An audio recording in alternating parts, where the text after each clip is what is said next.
time. Anyway, we are on time, right? 7 till. Good to go. What time is it? 7 till. 5 till. 8 till. Y'all don't mind if we start, do you? No. I'll go right ahead. Well, all right. I can wait a few more minutes. But anyway, my name's Ronnie Capps, and my partner in crime is Steve here. We been chasing crappie, I guess, our entire life, you'd say, and we do a lot of tournament fishing all around the country. We grew up fishing on Reelfoot Lake, so that's my home lake in West Tennessee. And Steve lived right down the road from me, and boy, we had a bunch of fun when we was kids, and we still having fun. So I had to say some of the, I guess the best asset we have is time on the water and time all over the country at different lakes. And really, it's the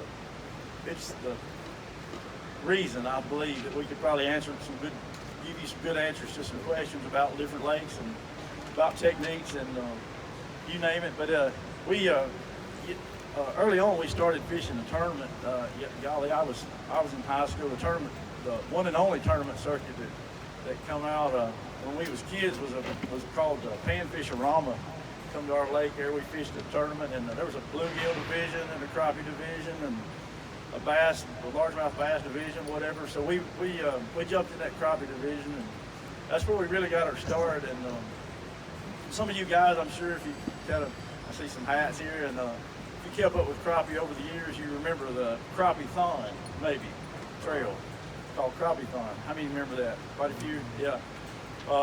Boy, there were some big old fish caught, like Tango Free Tom or whatever down in Mississippi, $50,000 and da-da-da-da, bunch of fun right there. But that's where crappie kind of got kicked off. That thing brought it to the attention of a lot of people. And then it went into Crappie USA, which I'm seeing some Crappie USA hats right here and stuff. I fished all those trails. Then along come Crappie Masters. Bass Pro got behind Crappie Masters. And so we have fished all those the circuits. The three big now. The next level, I believe, is on the map, without a doubt, American Crappie Trail. So we are spending most all of our time on that American Crappie Trail anymore, and so we'll be leaving here, going to Guntersville, Alabama, next week for a whole week, and 2-day tournament there on the weekend, and that'll kick off the ACT season. So that's where we're headed right after we get out of here. And the next thing that will be happening is the national championship for American Crappie Trail down Louisiana at D'Arbonne Lake. So really, that's where our focus is set. We've had a great year this year. We won one right outright, and done very well in a bunch of other ones that we fished along the way. We're not bragging, but we're in the lead for the points championship for the year. And golly, I sure would like to win that thing, but I've got guys with blood in their eyes after us. So it's kind of tough, really, to stay on top and be where we're at. But I guess something went our way down the road there and put us up there. So sometimes I'd rather be lucky than good. But anyway, we just really want to thank all y'all for coming out today. And I know I already mentioned that southwest wind was blowing about 3 or 4 miles an hour this morning when I looked at the weather, and I was like, golly, we won't have anybody here because everybody will be fishing today. But I know if I had a chance, I'd have sure put the boat in the water this morning. But very hard to beat this time of year for us catching numbers and size, and they'll knock the fire out of a jig right now. They're pretty aggressive, trying to feed up before the spawn, and very good time. If you're not a wintertime crappie fisherman, very good time to possibly jump in the boat with a buddy that's trying them. This time of year, you will get hooked quick. You'll buy everything you need to go this time of year, not just wait till the spawn makes it here in April, whatever. Very good time. Crappie without a doubt, it's a year-round sport anymore. But anyway, I'm seeing a few females in the audience. Y'all, look, I'm here with Steve, but also I brought my wife. She fishes a lot with both of us along the trail and keeps us in food and runs down bait and you name it. But anyway, Kelly, she's in the back right there. Some of you girl, give her a shout. She loves to talk about fishing too. So if you're around, and just just grab her arm, whatever. She'll be glad to talk with y'all and tell you her point of view from a woman's point of view, I guess, about me and Steve. And anyway, you might want to do that. But so today there's all kinds of options we have for 1 hour's worth of crappie talking. And I have done some PowerPoint deals, and really we don't get the response. Most of the time we're kind of boring sometimes because we have to follow I hate doing that. And so today, I know without a doubt, I'm looking at some serious fishermen in this audience, without a doubt. Just give me a hands up. How many of y'all been chasing crappie for a few years now? Quite a few of you. Yeah, sometimes I see audiences that I have people who've never been crappie fishing. So I'd like to know, is anybody here that never been crappie fishing? Never. Whoa. 2. You got to talk to her. You might not want to start. No kidding. Really? Well, good. I'm glad y'all made it.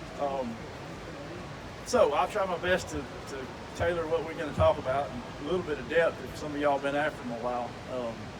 What we really enjoy most is trying to help you catch more fish, period. We have no secrets, honestly. I'll tell you anything that we know about any lake that we fish. There's the one asset that we have I told you about off the get-go, and that's the time on the water. And there's no book you can read, no seminar you can go to and get that info. So really, we'd love to just tell you what we do, where we do it, what time of year we do, how we do it. If you have a question regarding anything that's been floating around in your mind for a while, we don't care if it's about a particular technique. We can do them all. We fish single pole, multi-pole, dock shoot, flipping a cork, you name it. We can cast, you better be able to do it all if you're going to compete with these guys on the circuit. So, we can do it all. I have to say though, we do have a couple techniques that we lean on real hard. I'd say that probably most of y'all lean on the same ones, but day in and day out, you better be a little versatile to catch some crappie. You're going to catch them everywhere year round. It's kind of better be a little versatile. So we'd be glad to talk about any technique that you've ever done or want to try. We'd also like to give you information on lakes, any lake that you've been to that we have. We'd be glad to share info. So be thinking about that before you get out here. We'd love to give you info where we fish, what we've done, whatever.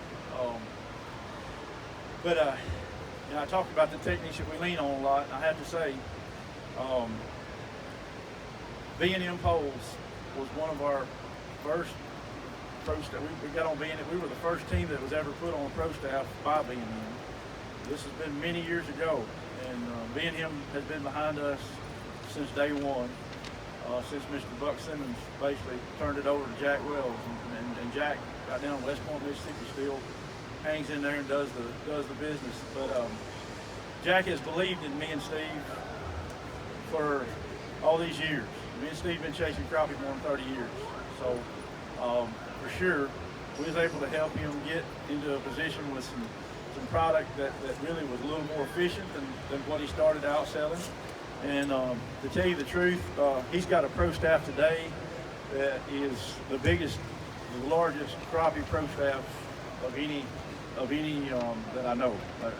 Nothing even touches his pro staff. He's got some of the best people all around his country that basically help him build the right kind of product for the particular situation. And if you'll notice that flyer that come out today, there's quite a few rods that are listed there with a 20% discount.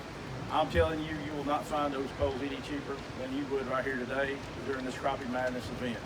If you have any doubts about buying a set of poles or a pole, it'll be the best price I think you'll find anywhere. But at the same time, the product that you're going to be buying is going to be second to none. I have to say, there's a lot of other stuff on the shelf out there. A lot of people get caught up buying a set of rods, maybe 8 even, maybe a half or a third of the price. and it's not 2 weeks later they come back to buy what they really needed to buy to start with. I see that all the time, and that's fine. You know, I'm just saying, don't go to a gunfight with a pocket knife kind of thing. I'm a firm believer in buying quality product. In our business, the tiniest, I can't tell you this, the tiniest of things makes so much difference. It's the same way with them guys chasing them greenfish too. There's no difference from them to us in the fact that some of the very most subtle things that you do makes a whale of a difference at the end of the day. So some of those things, we have a bunch that we could elaborate on. We'd like for you to maybe get a thing or two before you leave here today, depending on what kind of technique you do. We'd love to hear from you. Does anybody at all want to fire up something so you get us out the door on a question? Yeah, okay, let me get you first. All right, what you got? Well, you go back there to buy a fishing line, there's about 400 different kinds. And Yeah. I want to know what you think about mono versus braid versus fluoro. All right, now, that's a And great whether question. you change it under conditions. It's a great question. He's asking, you know, what line we prefer using and why. As a crappie fisherman, without question, me and Steve prefer monofilament, period. I get beat by guys using braid though. I'm just telling you what we use and why, all right? A lot of people are hung up on no stretch lines. So, you know, braided lines, a lot of people are. You know, I got good friends that fish up in Missouri Truman with braided line, and they fish with huge eggs, like sinker size on jig heads, quarters, I mean, you know, halves, whatever it takes. And when they get bit, he comes in a boat faster than the FLW boys get them in the boat. That's one technique. That's not mine. I'm more of a subtle, slow, light fisherman trying to catch big fish. And I feel like what we've been doing has been working for us, and we probably won't ever change. But monofilament, for one, it will stretch for you. When you start buying a fluorocarbon line or a braided line, it will not stretch. It's very minimal to zero stretch. In crappie fishing, I feel like you will be more successful if your entire system will flex. The pole, lighter the tip, more bites I get. The pole needs to flex. My line needs to stretch. My hook needs to bend, not break. The knots need to hold and not break. And all that whole system put together, it relies on that monofilament stretching for me. We have catered to the people with a hook on our minnow rigs. Got some over here. If you hadn't ever minnow rigged, you ought to try it. I'm sure. How many people have minnow rigged? Yeah. I tell you what, if I had to pick one thing in the whole wide world to catch crappie, it would be these minnow rigs. They're very variable sizes. I'll talk about them a little later. Go back to your question on monofilament. I always give an example. I'm sure most of you have been stuck in a mud hole before and had somebody jerk you out, whatever, with a chain, and maybe once in a while you get pulled out with a rope. Well, that chain usually does damage to something. Your bumper might fly off, who knows. But if you get pulled out with a rope, typically the rope will stretch, and then here you'll come jumping out of the mud hole. That's the opposite end of crappie fishing for sure, but honestly, that's what happens. You'll get hung with monofilament. That line will give, and it'll make your hook bend out quicker than braid would, honestly. But honestly, if you get a bite with a braid versus a monofilament, it gives you a whole lot of room for error with monofilament because it will give. If you happen to bounce that pole, I know some of you do that. My wife does that one while I get onto her. But when you set the hook, give him an instant worth of slack. When you let slack in that line, he's gone most of the time, right? Well, With a braided line, you're probably going to lose it. But with mono, it will absorb some of your mistakes. There's no doubt. There's no doubt. But so that's my reasoning behind some of the reason there. But as far as brands, honestly, over the years we have used about all of them, like a lot of you have. The best line that I know of is not on the shelf at this moment, and I'm telling you, it will be coming. It will be coming soon. And I have a case at my house at the moment, and it's basically for basically trying it out. And I already know what's going to happen. It's going to be on every pole I got, but it's going to be made by Slime Line. And those guys started out making catfish line, and they have paid huge attention to the crappie market in the last year. They know more about line than I've ever. I can't. They talk over my head when they start talking chemistry, and so I've just listened to them. But I did tell them what I thought would be the ultimate line for crappie fishing, doing what we do. And so they have put that together. You can take a 24-inch piece, wrap it around your fingers, and actually see it stretch. Oh man, the fish bites you with that kind of. He cannot get rid of it. He cannot. I don't care if you had a dough hook. He cannot get rid of it. So take my word. I've been successful with mono. I've tried the fluorocarbon coated lines like P-line. We've used that quite a bit.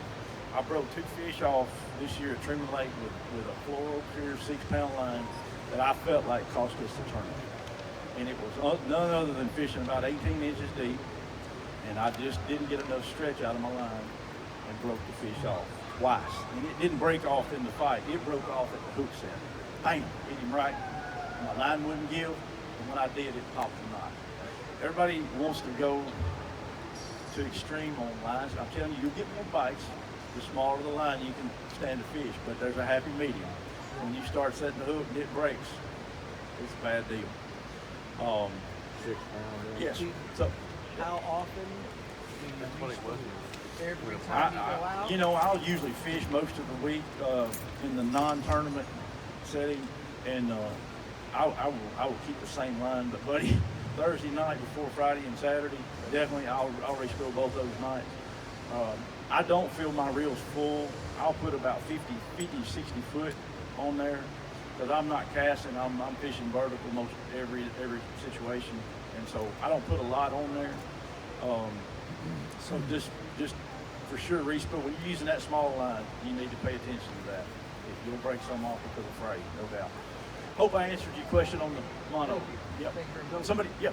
What size line were you talking about for that? I tell you, I use a variety of sizes on line. He's asking what size. One of our favorite sets in our arsenal is a jig set. We'll have a multi-pole setup. We'll have 6-pound line on 16-ounce jigs.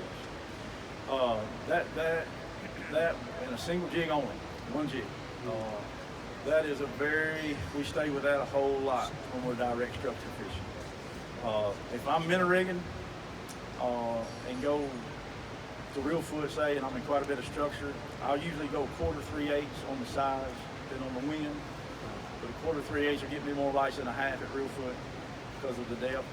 And just the lighter you can go, the better. But I'll usually use 10 on my minnow rigging and real foot. I have gone up to 15-pound on minnow rigging. I've gone. Here's the deal. If you're in a lot of structure, it's much better to be fishing with big line than to be broke off with small line.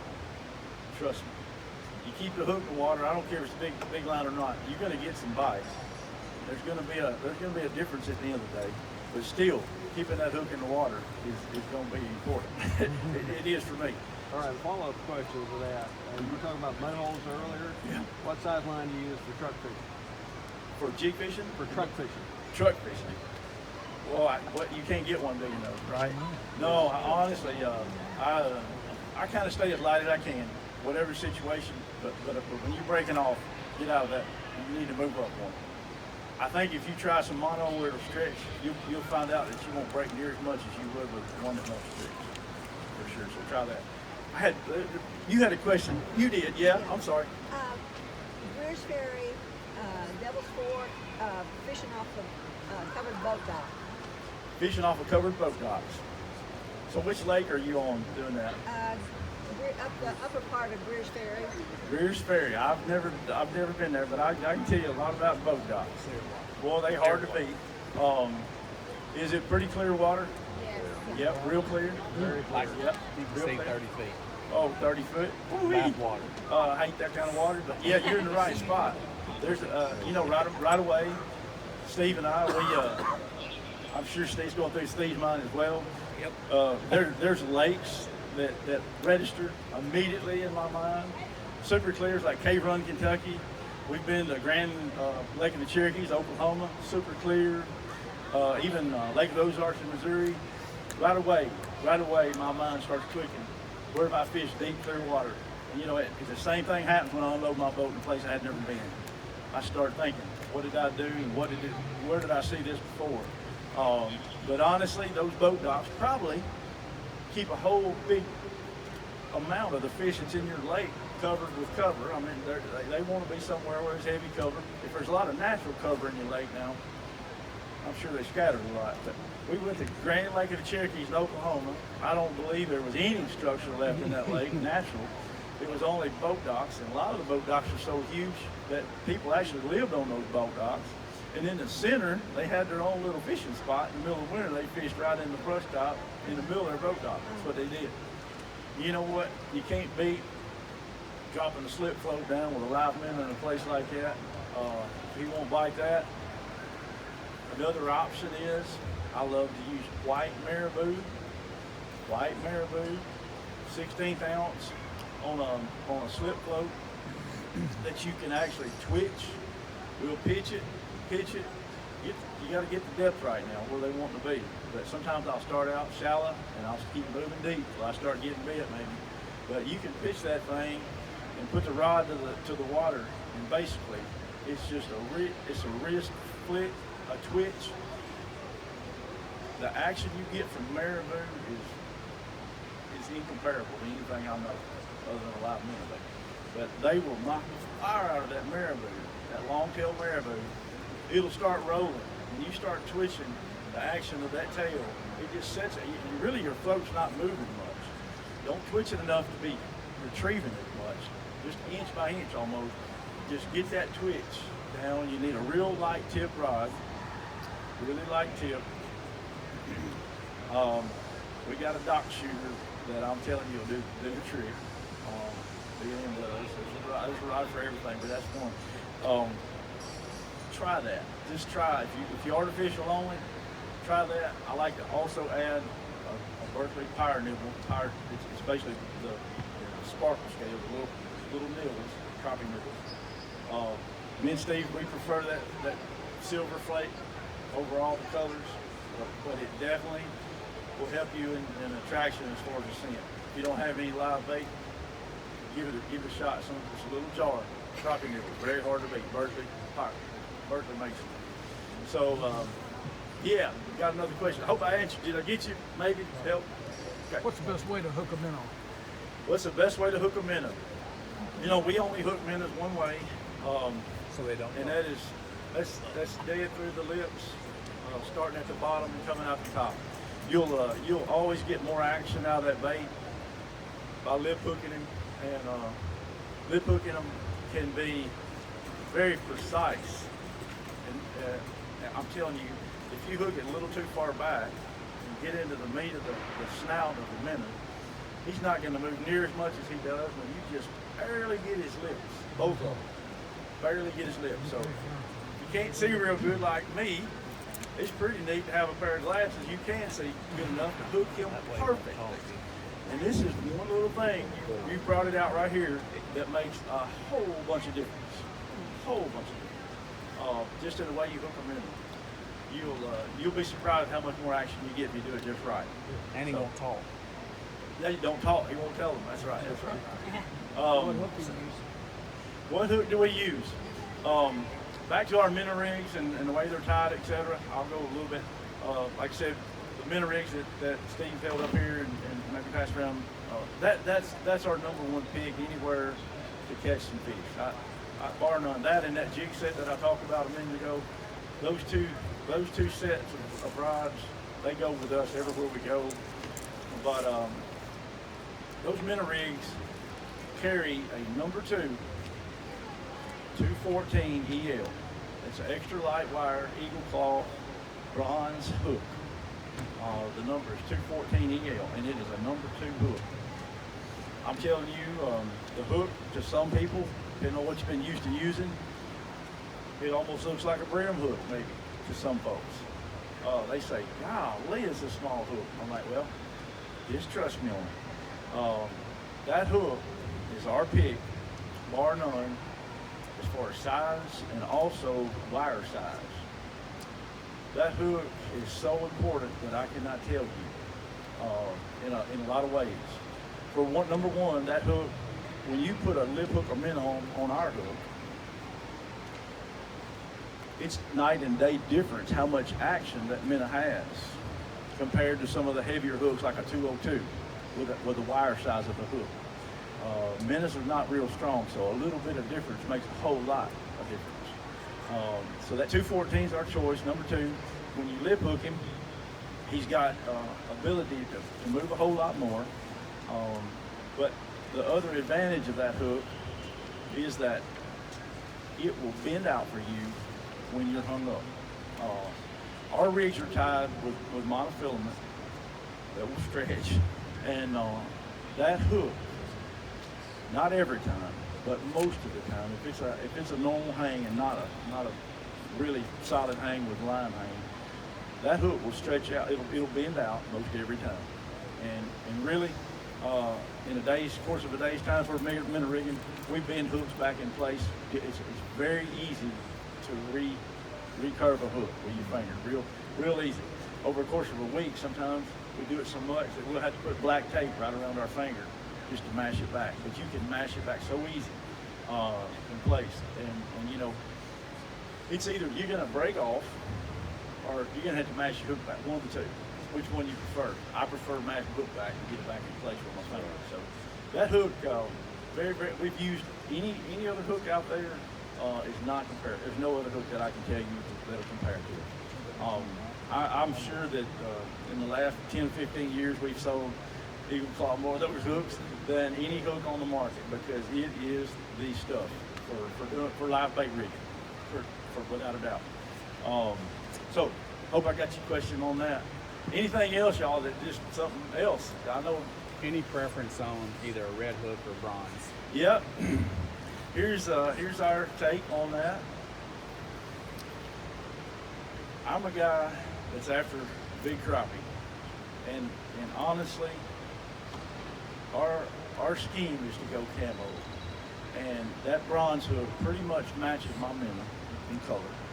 I'm not trying to attract attention to my hook at the point where I'm using a live minnow. I figured that live minnow won't attract you, and that hook sure is not. So I go camo in my scheme of things. That's one reason you don't see a lot of spinners and beads and pretty attractive, nice stuff on our minnow rigs. They're clean as they can be. There's an egg sinker there that I wish I could make vanish sometimes, but you can't. There's no spinners, there's no beads. We're actually putting live bait out there, and if he won't bite that, I'll let you know he's there just by touching it.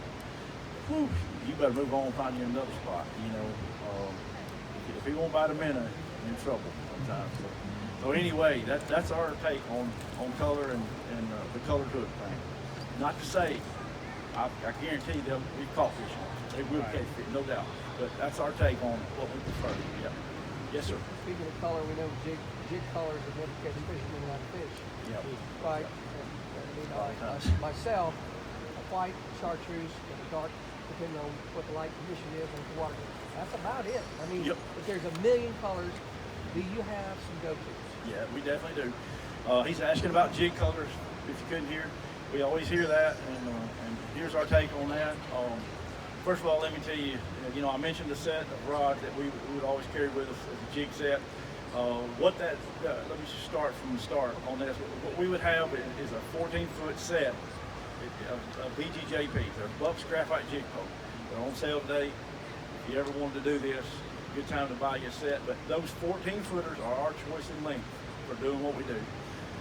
We'll have 8 of them. Most time, it's about 5 that are effective. If you're going to just start out, 3 or 4 is fine. But we'll have a multi-pole setup. We'll have typically 8 of them if we're just cruising and going across a stump flat or whatever. We'll have them all out. But we'll have 6-pound line on 16. It's a great start if you're going to fish 7 foot or shallower. If you're any deeper than that, you need to go 8-pound line and go 1/8 ounce jig. That's our standard for moving up on the depth, and also the fish size sometimes has something to do with that. But that's the two sizes we stay with.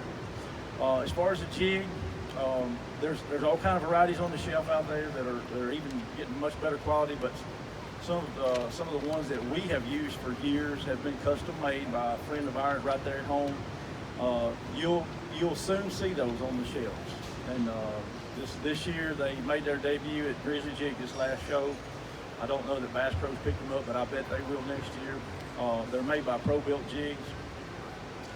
There's 2 models that we come out with that made our whole year last year, really, and they've been making our year for a long, long time now. But one model is basically designed to hold a tube, and you pop a plastic up on it. The barb is typically small or next to nil on most of the ones you buy. Our barb will be 4. There will be 4 plastic barbs. You run a tube up on that thing, you're going to have to tear it off. No bluegill's going to jerk it off. It's going to be there, and you're not going to have to spend time putting it back up on there. So anyway, when you check those out, consider that. Also consider that they'll be made with a Gamakatsu #1 hook. It's probably the most expensive hook on the market. It's probably the sharpest hook that I've ever used. But I tell you what, if a fish bites that hook, he's had it. And you know, just like I said earlier, don't go to a gunfight with a pocket knife. So that is you'll see that pack of jigs around $4. They're a little higher than some of the others, but I'm telling you, they'll be worth it. The other option is to have a jig head only, no color. I'll tell you about the color in a second. That'll only carry a minnow. It's called a minnow rider. That one item right there put me and Steve in front of a whole lot of folks this past season. What we do is have color on the head, and we'll tip it with a minnow. No color, no tube, no nothing. Just let the minnow do the work. And we put that in some of the thickest structure, under dock, whatever we got to do. We can actually get that thing unhung a whole lot easier than we can a minnow rig set. So we're down to the color to slide up on this, what we've got to call the Death Star grip, Pro-Built. Our favorite will always, just about always, I can only think of a couple colors, will always contain chartreuse. There's a Lyman chartreuse, we call it. It's made by Mid-South. Those tubes, it's a heavy green on the front with a chartreuse tail. Probably one of our favorites to go to about anywhere. We'll start out with that. We'll couple that with a jig head that'll be a hot candy pink. That hot candy pink head, coupled with the lime, the two-tone chartreuse and lime, it very much pops for a color attraction. I can tell you, they won't like that. I'd be surprised at Rootfoot any time, about anywhere we go. Murky water is very good, but chartreuse definitely shows up more in a murky water setting. And that's where fish are going to be most of the time. I hate to go to the deep clear lakes. I'd be trying something like white. White would be hard to beat there. It's hard to, a blue, a two-tone blue, blues and whites together mixed, very hard to beat in a real clear water situation. The other color that we always go to during the spawn is a blue and purple. When male fish get colored up, we'll always give that a shot. It works really well when male fish start to get some hormone flow. You'll see some of those males, they'll start to color up. When you put them in a live well pretty quick, sometimes you catch them, they're already colored up. If it's that time of year and the water's in the 50s, 60s, it's time to try blue and purple on the bed, close to the nest. What those fish are doing are knocking nests, and they're going to hang around right there, protect that nest until the fry hatch and completely almost leave. But that color has been very, very productive for us during that time of year. We've set a record or two with that color, matter of fact. So blue and purple. It's a deep blue and a purple, dark purple on the tail. Okay, hope that answered them color things. And what kind of tail do you prefer? What kind of tail? You know, it's a tube with all the tentacles. If I'm using a tube, I'll always pull out about a third of those to tip a minute, to lay a minute in there. What that does is I'll alter it basically so I can get more movement from my minute.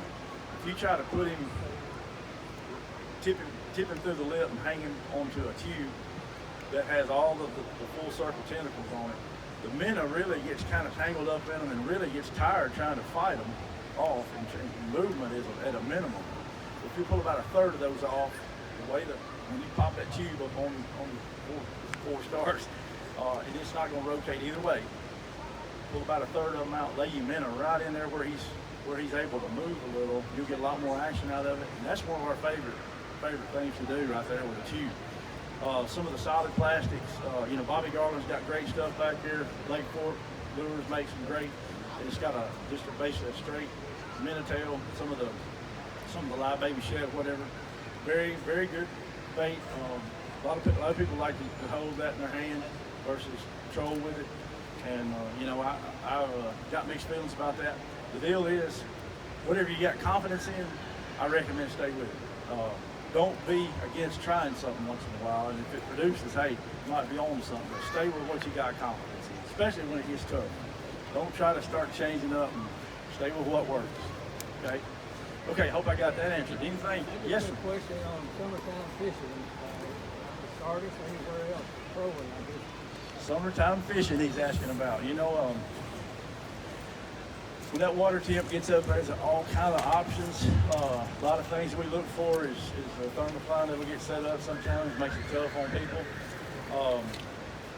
Pulling crankbaits, pushing crankbaits, long lines sometimes will slow down when it gets real hot. But the minnow rig that I mentioned earlier, it tells you so much about the water quality that time of year. We'll be minnow rigging, I can promise you that. It will not be off of our list to try, at least, and be up front and center. But we'll bait live bait. We'll try to adjust according to the. If you have good electronics, you can pretty much see the thermocline. If it is set up in some of these lakes when it gets hot. If not, if you have a flowing system like Pigwig and some of these that really they keep current flowing, you won't have that problem. So pay attention to where fish want to be. Just have a ride around the lake and kind of eyeball where fish are. Try to get in that zone. Put some live bait down there. Go slow. At that time of year, instead of using a big old minnow like we would right now, they're gobbling up pretty much everything. Back off the minnow size some. Get off to about a 2.5 inch versus a 3.5 that we might use now. Back off that minnow size. A little minnow move a whole lot more than a big fat one will. He'll live a whole lot better than a big fat one will. So take that advice, and I'm telling you, probably get more bites. But keep those minnows changed out. Keep applying. Pay attention to the minnow health. If you fishing too deep, getting some bad water, that old minnow is going to tell you it ain't happy, it ain't fun down here, because you just brought me up out of some water I couldn't breathe in. Basically, a lot of times they'll curl up and kinkle up like they've been dead for a week, really, in a matter of a few minutes. When you put them down some really cold water, that old minnow will come up, and if you had that happen before, if you'll pay attention to them minnows, really, they'll tell you a whole lot. Yeah, sometimes the bottom minnow will be dead, the top one living great. Pull the other pole up, bottom minnow dead, top one great. You fish a little too deep, right? It don't take long to figure that out. Okay, hope I answered you. Yep, maybe. All right, y'all, give me a question over this way. I know you want to know something about fishing. Nobody? Got it all answered, right? Okay. Yep. Tying your hook. Tying a hook, yeah. As you get older, your fingers are not as Yeah, cold too sometimes. Cold. Yep. What's the tip? Boy, we stay tight to a clinch knot, an improved clinch knot. We do a lot of that. You can tie that loop knot. You know, some people are real hooked on that. Yeah. Sometimes the quicker we get our hook back in the water, the better. So we stay with something we know and practice a lot. It's more important for me to tie a hook on and get it in the water than it is to tie the right knot and get it in the water. Sometimes I'm wasting time. Time is a huge factor right there when I'm in a tournament. But the action too will come to play. I feel like that clinch is very hard to beat in proof rigs. I'll run, move it and run it through, but pull a little more of that line out, maybe go to a little bit bigger size. That's another reason some people can move up in size. You can't see it, you gotta be able to see it. This time of year, that line size probably don't matter near as much to the fish, honestly, as it does in the fall. When they can do with or without a bite, that line size makes a lot of difference in it. But in the spring, you can get away with a lot bigger size line than you really think you can. When me and Steve started fishing at home, they made minnow rigs out of about 50-pound test line. You'd never break them. Some of my grandfather's cane poles had minnow rigs that stayed on for a year at a whack. We used the same rig the next year as we had last year. I mean, it's unbelievable. You pull a stump up with this line we used, and I'm thinking, they bit then, and they'll still bite them today. There's people that still use that heavy line at home. They don't want to break off, period, and they don't. Trust me, but they still catch fish, and that old hook's like a 2-aught, big old giant gold hook on them. Hey, they got spinners and beads. They catch them. They catch big fish. Can't knock what works. But that's where our idea to put these in play come from. That's where we started fishing with minnow rigs right there on Woodfoot Lake. And so now these days I feel like we've got a fine-tuned rig that'll fish a variety of waters. I didn't mention to you that these 5 sizes that B&M has produced, the B&M minnow rig, it'll come in 5 different sizes. It'll go 1/4, 3/8, up to a 1/2, then 3/4 and 1 are the big sizes that you need pretty deep water. But each one of those rigs are tied at different lengths. The hook spread is a different length. They're not all standard. That 1/4 and 3/8 will be same length. You go to the 1/2 and 3/4 and 1, there'll be a variance as far as the distance between hooks. What that basically says is that if you're going to use that bigger sinker, more than likely you're fishing pretty deep, 18, maybe even 25 foot. Typically, if you're fishing that deep, that means one thing: water's got to be pretty clear. Well, water's pretty clear. Fish could be spread at a pretty wide range. You want to try to spread your hooks out as much as you can, and that's typical of us tying them. We'll tie them to fit the zone that we're potentially going to get a bite in. So, yeah, you're going 3/4 from 1 ounce and fishing pretty deep water. It'll catch you more fish than a little short rig will, without a doubt. You're covering more of that vertical water column with a big rig than you would a small one. That small rig is basically catered to somebody's fishing 7, 8 foot deep, 12 foot or shallower, I'd say that. And so it's tied different. So if you hadn't tried them, give our rigs a shot right there. What determines what size jig head you use? The thing that determines the size jig head mostly is the depth that I'm fishing and the area that I want to cover at the end of the day. If I'm direct structural fishing and I'm saying 7 foot or shallow water, it's going to be a 16 for us. If I go to Grenada, sometimes that's not the case. I'll move up to an 8 just because of the fish size too down at Grenada. But a lot of times at Grenada, which is out of the ordinary for us, we'll run a 16 set pole set, 16 foot pole set, and we'll use an 8 pound on an 8 ounce at Grenada. If we go back to real foot, it's going to be 14s, 6 pound line on 16. That is it. We don't vary from that almost never, ever. 6 and 8 is our mainstay on jigs, period.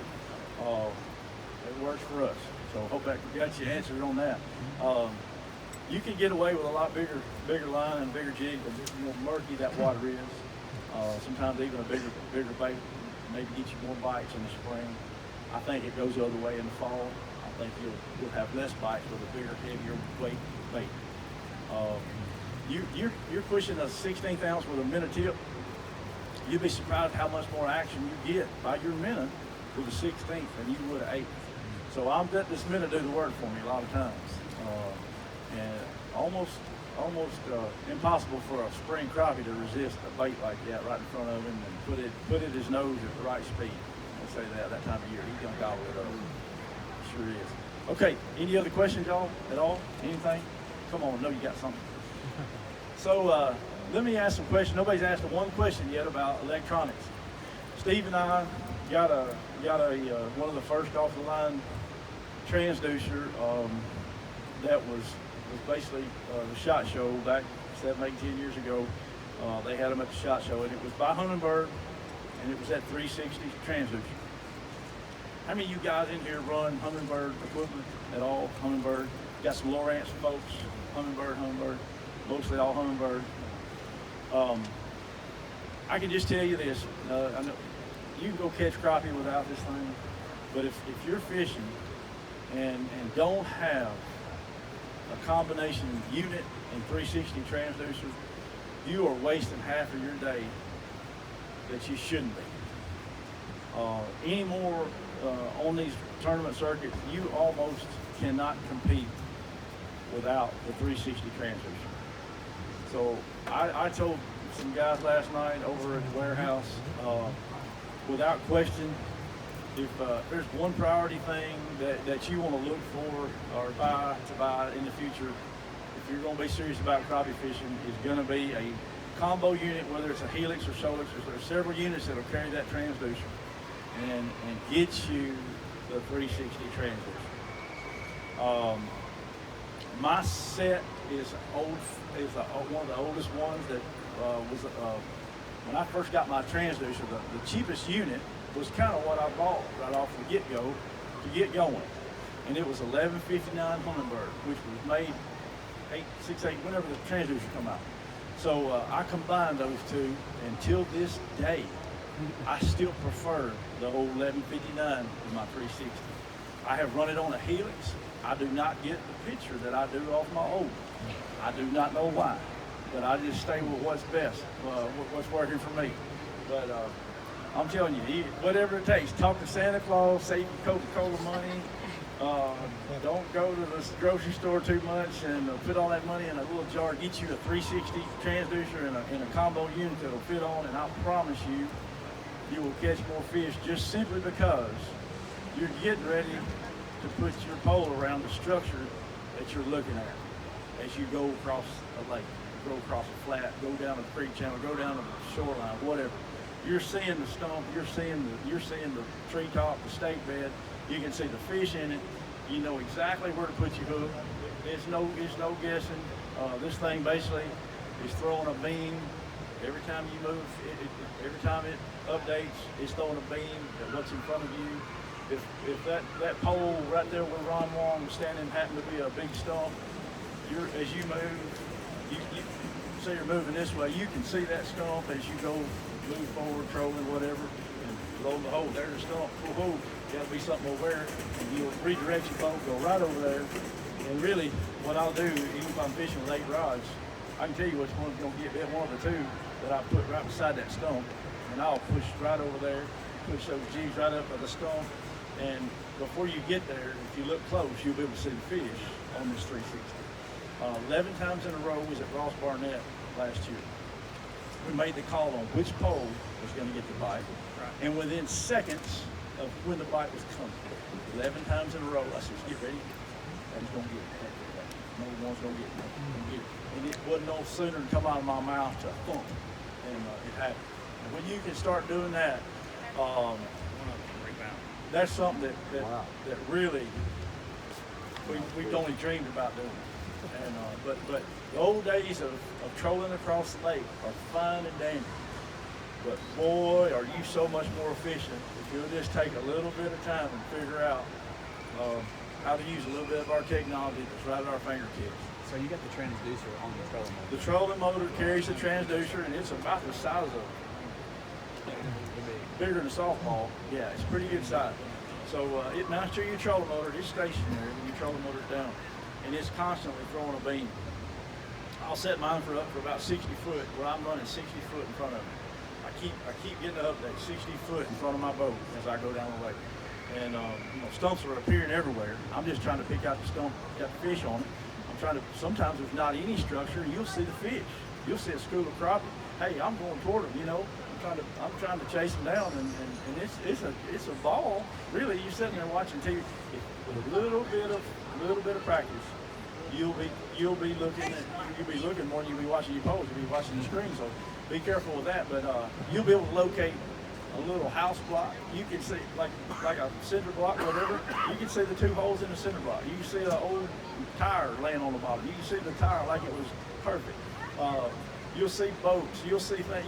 We found so many boats that it's not funny. You can see the deck on windshield in a boat. You see the out curve, if it's got a motor on it, you can see the motor on it. It's unbelievable what we've got if you'll just give it a shot. But if you don't have one, try to think about going. Somebody might have one, and pay attention to the screen. You'll love it. So, any questions while I'm talking about electronics a little bit at all? How many of you are running Helixes? And Did you say you're running the Helix? I got Helix, but also the 1159 is what I comboed that thing with. Way back when, I still stayed with it. But yeah, I do have a Helix 12, Helix 10. Very, very good down imaging on those units. The Solix is the next upgrade for that. I don't really feel like it's that much better. Honestly, I run Helixes. So I got a Helix 12 on the back, Helix 10 on the front, and also my old 1159 that I can't seem to get rid of. Another thing to consider while you're running all this stuff, if you have a transducer that's bouncing, like a Helix 10 sits by my 1159 on the bow, if you have that transducer in on position, if you've got the transducer bouncing, there will be interference on your 360. It's going to create some interference. And you'll know it right away. When if you start out with it on and you turn it off, you'll realize right quick that, whoo-wee, that's a lot prettier view I'm getting here. It's some interference that'll happen, I would guess. So I'm constantly turning my transducer off and on that Helix, just so I have a good clear picture on my 360. So consider that if you do get one. But, So compatibility is not an issue between Lowrance and... yeah, compatibility. You won't be able to run that 360 on Lowrance. It's strictly Humminbird. Strictly Humminbird. Yep. Not knocking Lowrance. They got some super equipment, very, very, very good equipment at all. But I cannot live without the 360. Matter of fact, we have one that stays behind Steve's truck seat everywhere we go in case mine goes out. I'm telling you, I'm going to go get one. I can't get. You bet. That's how much we believe. We got to. Something happens, you never know. But if I'm in a tournament and ours goes out, I'll drive 500 miles to get one if I had to. That's that important to me in a competitive situation. I'll give you that. But I save so much time. So much time. Okay, before we get on, I know we're probably pushing it.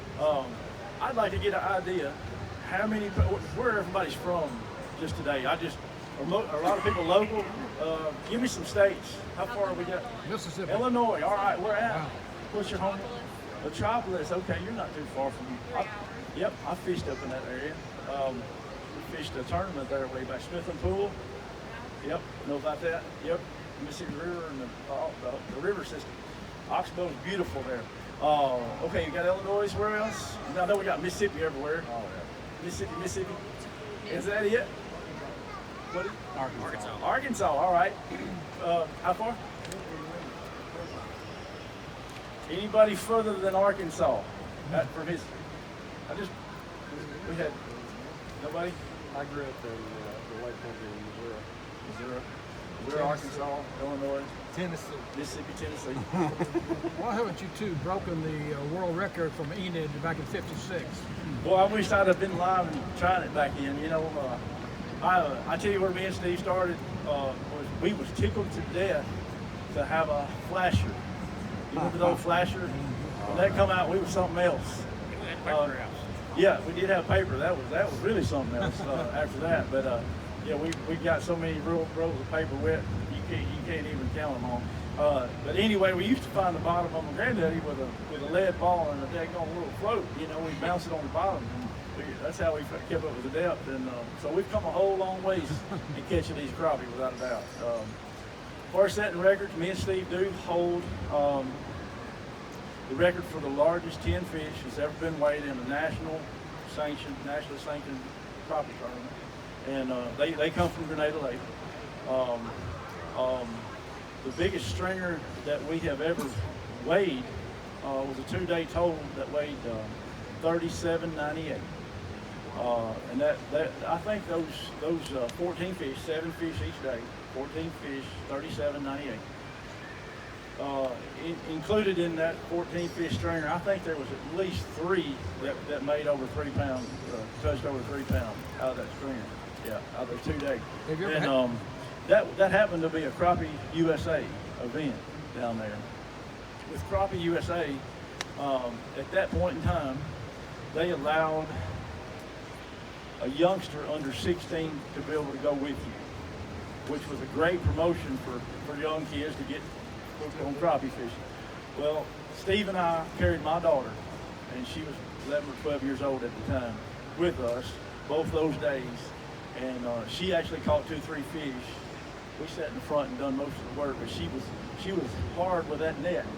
But she got to witness basically a record that we probably won't ever get to break. And so that stringer of fish these days have been very tough to break. I look at the conditions, all the stars have to line up just perfect for it to happen, but it's possible. We'll see if it happens. So that's our best ever, 37.98 and 14 fish. How about a big, muddy lake like Arcabella? Big, muddy lake. You know, I'm telling you, the worst thing in the world is cold, muddy water to catch crappie, especially if it's fresh, cold, muddy water. Go to another lake. Don't fight that. Freshwater influx right after a rain will shut fish down quicker than anything I know. It's not they're not there. They're there. They just will not bite, and I'm just a firm believer. It's get away from anything fresh. If you got to stay in that lake, get completely in an area of that lake where there's no freshwater influx. Get away from freshwater, period. Find a place where there's no creeks draining in and the water's reasonably a better color and reasonably stable versus that fresh stuff. Get out of that cold water river, get away from all that. Get to the other end somewhere. Get around the dam, whatever. But I recommend getting as far as away, but two, it'll always be a shallower bite in a muddy situation, 3 foot or shallower, even a lot of times 5 foot for sure. Don't go much deeper than that. If you've got muddy water for sure, 4 or 5 foot, it's gonna be about the limit of depth. They're gonna be pretty high. It could be a real muddy situation, stabilizing pretty good after a rain a week or so. And even though the water temperature is cold, those fish will be right on top of the water. On a good calm day, you make a little noise, sometimes you'll see one move out there. You'll scare him. And believe it or not, a lot of those are crappie. Everybody knows kind of how a crappie goes. He'll run and haul, run and haul. Everybody seen that? Yep. Man, I've had some run out of the water that I wished I'd have had on my hook a bunch of times. Down at Washington this past year, we had some that we saw that, golly, would have made a big difference. And we just spooked them. They run out of the water, jump out of the water sometimes. You'll see that, so pay attention to stuff like that. When you start seeing fish run on top of the water, you better bet you're probably fishing too deep. You're not up there with them, But, You ever had any problem with Asian carp? yeah, they'll get in their boat once in a while. Other than that, I believe the biggest trouble with Asian carp is we spook them, and they pretty much spook our fish. It's a chain reaction. If you start making a lot of noise on a good calm day and you spook them, they cause some ruckus, depending on where you're at. We have them in Reelfoot Lake at home. They don't cause us any trouble whatsoever. I've heard, a lot of negative about those carp and they destroying the crappie fishing and all this. Truthfully, where we're from, we've been there all our life. We are enjoying the best crappie fishing at Reelfoot Lake that we've ever enjoyed in our life. Size-wise, no doubt. And it has had carp more than 25 years in our lake. Yeah, and some monsters in there. There's some monsters. So don't let that deter you going. They'll bite amongst the carp. Trust me. Any other thing we can talk about? Another lake? Somebody got a question about anything at all? Come on, I know somebody's got to have a question. Yeah. What is it? You ever get up in a bunch of gar and still keep catching the crappie? We found that a few times. The gar be right there and we're catching the crappie. Yeah. Some of the biggest fights me and Steve's ever had was dealing with gar. We won a tournament down at Greenville, Mississippi, fishing in Lake Whittington one year. Anybody's ever fished Whittington? Nobody? Ooh, there's more gar in that lake than there is water, I think, sometimes. We had a gar on every second down there. Oxbow. And while we're talking about, it's old oxbow off the river, million gar, but great crappie in there too. That was one of our assets there. We had ability to fight those gar, or a lot of people didn't. and we kept our hooks in the water more than they did because they were dealing with them gar and we wasn't dealing with them so bad. Little tip, down there, I mentioned going up in line size, whatever it takes. I believe we was fishing like 15-pound line and a light minnow rig. A smaller minnow is a little more attractive to a crappie and not so attractive to a gar. So back off a minnow size if you can. You're gonna catch some, you're gonna catch them. But when you do, a good sized line to hold them for a minute is very important instead of them breaking you off and get tangled up with another rod. Don't fish as many poles, maybe 4 or 5, whatever you can stand. But once you get him on, you know it's gonna be a gar. If you can't shake him off real quick, most of the time you know it's a gar bite. If you know what you're looking at. You shake him off. You can't shake him off real quick. I usually back my rod back and I get a hold of the line. Get a hold of that line. Get that line in your hand. Because just like I was talking about a while ago, that stretchy line, nothing can get rid of it when things flex. He can't get rid of the hook when it's flex. Your pole flexing, he can't get it out of his mouth. But buddy, you put your hand on that line where if nothing flexing, he'll either bend your hook out or come right off. It's amazing. So that is very, very similar to what I was trying to explain to you about a system that'll flex. Man, if he gets a hook in his mouth, it could be completely pointless. As long as you can keep tension on him, you can catch that fish. So it's the opposite when I'm talking about getting rid of these guards. You know, just grab that line, boy, he's gone. So that was our real asset, is to just know that. We'd see people jerking and slapping and they doing all this stuff and wasting time, and we're sitting there. We already got our pole out in the water and baiting and catching fish. So it paid off for us just knowing how to handle some guards. We grew up doing that. There's no problem there. Go down faster, yeah. There's anything you can do to beat the next guy. We try to figure out a way to alter our rig or whatever to make it work. So yeah, you just got to look at every little thing. The tiniest thing makes a difference sometimes. Okay, any other questions, y'all, about lakes, whatever? Yes, sir. Clear lake, shallow water, not much in the wind, windy days. If you get in the wind, out of it. Clear water, shallow water, clear water, 7 foot, that's reasonably shallow. Right away, me and Steve, I guarantee you, thinking about Riffle Lake, you can see the bottom about 3.5 foot this time of year. We got a lot of vegetation now, starting to get a lot of lily pad growth right out of the bottom of the. We prefer fishing downwind. If it's blowing very hard, we'll prefer fishing downwind. We'll be controlling our boat probably with a double chain set. There's all kinds of stuff like power poles and all kind of nice stuff out there these days to control boat, but we stick with something we've always done, and that's pull a double chain set. I can already think about a tournament just like you can. When we won at Real Foot, I went through the same area 20 times probably the same day. We never left. And I was dragging double chains in 3.5 foot of water. You could look behind the boat, it was almost muddy back there where we had made such a ruckus going downwind. We had about a 30-mile-an-hour wind that day. We honestly just adjusted those chains and let the wind do our work. There was times that we made that pass and never had the trolling motor in the water, if you will. We adjusted those chains perfectly and stayed on them according to the wind speed all day, where the wind just carried us right across this place. We was fishing about 6 inches deep. 6 inches deep. We had 16-foot poles to get it away from the front as far as we could there. 16 foot, 6-pound line on 16th ounce. You could see a big old black and nail it with your own 2 eyes if you was looking in the right spot. That's the right time. And those lily pads were coming right out of the ground. They were about halfway from the bottom to the surface. Halfway. Some of them had made it higher than that. But those fish would get right in the top of them, and anything that went over them, they just, and that's proof that dragging chains through a hot spot really don't hurt it that much. After that day, I said, man, you can't run them off if they want to be there, kind of thing, because we didn't have nowhere else to go, but we didn't have no other way to fish it either. It was terrible. And yeah, when you're going into that wind and having to fight pretty good wind, you causing so much ruckus in that shallow water with your trolling motor, it's gonna hurt you. It'll hurt you. The other option is do a little casting. We've comboed doing what we just talked about with Steve fishing one casting rod and While we're talking about casting, there's a rod back here that Mr. Roger Gann, I don't know if most of you heard of him, probably side pulling down Pickwick.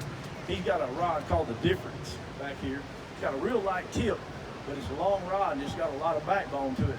We'll use a slip float coupled with a small, if we're using a live minnow, it'll be a slip float, a split shot, and a minnow on a number 2 hook like I talked about. Or we'll put a 16th ounce jig and do our tube thing. Steve done that one day and it paid us big dividends, fishing one pole, casting in areas where I wasn't getting to with the poles. And we comboed that technique and won that thing down there, we did. So that'd be my take on, there's plenty of other things I think about fishing shallow, but I hope that helped you out. Yeah. Don't get scared of that. They feed that boat in that shallow water. You know, you would think that, and that's what goes through your head, what went through my head. But I'm telling you, I don't believe they're as scared as you think they are. You might spook them a little bit to keep them from biting you, but they won't leave. You could turn around and try it again a different way and see what happens. I recommend that. It's very hard to scoot them out of an area that they want to be in. We're proof of that. As much noise as we made that day, and as much ruckus, and I'm telling you, I looked behind the boat and it was just boiling. I'm like, golly, we will never get another bite. And 30 minutes later, we make that same path through there, and still biting us, and it bit us all day long. I said, you can't deny the facts. And that's pre-spawn now. That's early. Had we been in the fall of the year, I don't know if we've been that successful. But so, anyway, hope that helps you. Yes, sir. We're talking about rods, so let's talk rod material. Talking rod, okay. Because, I mean, when we were kids, there was fiberglass, and they Yeah. caught fish, and a lot of them. Yes, sir. But now, super lamidine materials have showed up. Are people catching more fish because of the material? Without a doubt. prefer it? The quality of the material, the graphite stuff that they're using. I'm not specific. I can't be specific and be truthful with you about being in poles. But I'm telling you, I've had some of them some of the solid fiber. Matter of fact, we were dock shooting with solid fiberglass ice rods way back when, before they got some of the stuff that's out now. You won't break it, that's for certain. Well, But- that's the but- thing there. If you get in the top of a tree or something, you're pulling. Maybe it's the hook that's the issue, but I've destroyed some rods getting Golly. hung up. Oh gosh. You If know. you try, what did you break? Iron? Graphite. Being No, it wasn't being in. Okay, well, hey, But look, I fished everything. though. okay, all right, I'm with you. I'm telling you something. We fish BGJPs more than we fish any other style of rod. Basically because our two techniques are based on the BGJP. And I want the lightest action that I can get for the most bites most of the time. I mean, there's times we go up and stiffen it. We go to my minnow rig. There's a Captain Coleman minnow rig pole that's made specifically for these minnow rigs. But honestly, if you go past a half and 3/4 and 1, our pole is the best pole. The BGJP would be, it's rainbowed out there with a 3/4 on these BGJPs. Our pole will support the weight much better. But most of the time we don't use that heavy weight. I'm using a 1/4 and 3/8 is my favorite. I'll go to a half if I have to. We got current or a bunch of wave action. But that's where I kind of keep my deal. But that flex is a huge asset. Where it's not so fun is landing fish for people. Once he does bite it, you got to get him in the boat some way, and it's very tough if you're not used to a BGJP 14. He's all over the place, you know. Being able to just lift a small fish, which you don't want to dip, net, whatever. Well, that's a little trouble, so that's a drawback. But hey, you can't have all this fun if you don't have this fun, right? If he don't bite it, you ain't to worry about landing him. So I'm interested in getting bites, and that's what we stick with is BGJP 14-footer most of the time. Most of the time. Sure do. Any other questions, y'all? Anything? Have we gone? Yes, sir. In your minute rig, do y'all prefer using swivel, three-way swivels versus just the weight on the bottom and two? Definitely, definitely. There's a bunch of advantages. I won't even start in on that, but I have used it. I've done it both ways.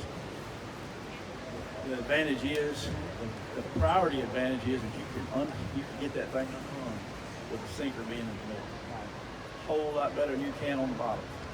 You got the advantage of letting the hook be dislodged by the weight when it's in the middle. When it's on the bottom, you forget it. If you're hung, you can't even move the weight. But in the other scenario, you can use that. We ought to have competition sometime, who can get it unhung the best. It'd be a lot of fun and really be a lot of good practice, but I think there's days that we'll fish the entire tournament and not break one hook off, not one rig. And we're hung up a lot, you know, you just have to get a feel for it. I've mentioned many times, boat control in this whole process is a key factor in getting bites.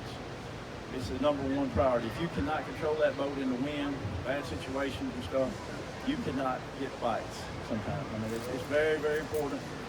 This gentleman here, he was mentioning having a spotlight a while ago. I said, you sport rotten. Definitely, Minn Kota, we got technology out there these days. You pop a spotlight button, it's GPS coordinated.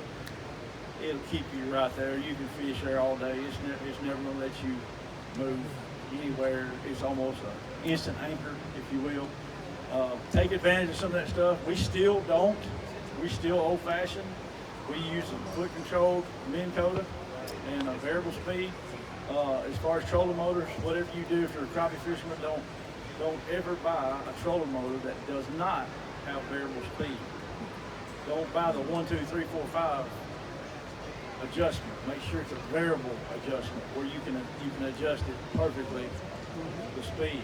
Oh gosh, I hate one that's 1, 2, 3. Whew, makes me so mad. But always too fast or too slow. You can't ever get it right. So you can get it right though with a variable speed. Anything else? Man, I appreciate y'all hanging with us this long. We must be talking about something you want to hear. We'll stay as long as it takes, man. We'd love to answer some questions. I know I got a guy in the back over here who's got some questions. He asked me so many while ago. Anything? You got anything? Fire at me. Come on. What? You didn't ever tell me what minnow fishing. I'm all about that. Yes, sir. Yes, sir. Where are you? What's your home lake? Can't tell you. Can't tell you. What's the biggest lake close to you?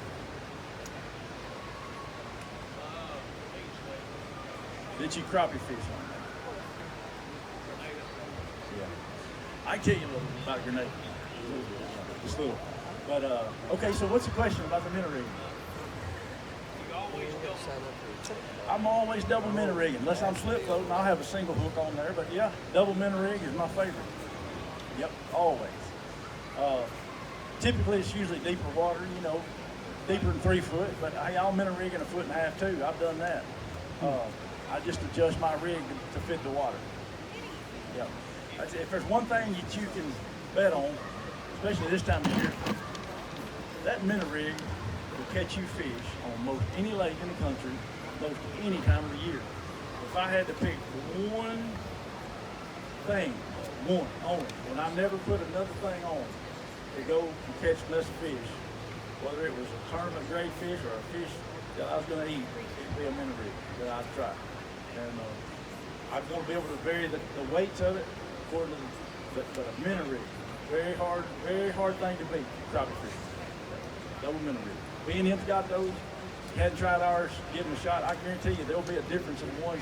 If you tried a different one, it'll probably be tied different. I'm really proud of ours. It took us a couple years to get them basically where they are right now, length and quality, as far as the knot sizes, etc. It took forever to get the people that were tying these to tie it exactly like we wanted it. We went through some growing pains with that. But I'm telling you, these that are in these small packs like this happens to be a half. They'll all be colored. They'll all be color coded. This little rascal is it's a nightmare for a crappie this time of year if you got a bucket of live Memphis. I'm telling you. So when you buy these, there'll be 5 colors if you will, and they'll be kind of. Yep, you got a blue one. It's either a 3/4 or a 1 that you've got. There's a dark blue that's a 1 and a lighter blue that's a 3/4. So look for a yellow, which is the lightest. It'll be a 1/4 ounce. A 3/8 will be a bright orange color, and then the half will be the red here. There's 5 colors. There's 5 sizes of weights. There's different lengths on them. Read on there's a little piece on the back here to kind of direct you on depth as far as what size you should use and what depth. You always want to go light as you can. sometimes you have to fight a wind situation and you want to upgrade on the lake side, but if you hadn't tried that thing, give it a shot. Here, and let me know next year when I come what happened. Yeah, I'll be looking forward to it. Yes, sir. One other thing, your road runner. You got Road a favorite runner. time of year you use that? You know, that Grenada tournament here this past year, we got our little self-beat with the road runner team that was pushing those things, and they was moving on. They was moving on. They fished in the same area we did, and they beat us down at Grenada just here in the fall. It's a very effective bait going fast. They'll rig up a set where it's basically a minnow rig design, but they'll use road runners instead of hooks. 1 ounce weight or something? Yeah, they're rolling. Okay. Yeah, they're power trolling, if you will. Right. They're rolling. Near a mile an hour, 8/10. They're rolling it. But that action that thing, that vibration that's created with that spinner is attracting a lot of reaction bites. It's not a scent bite like we try to fish for most of the time. It's a reaction bite. That'd be the same thing with a crankbait. You pulling crankbaits down through there, they're just reacting to it. Another thing you might look for to just come out this year, I hadn't even tried them yet myself, but Crappie magnet. It's got some fin spins out that will very much get your attention.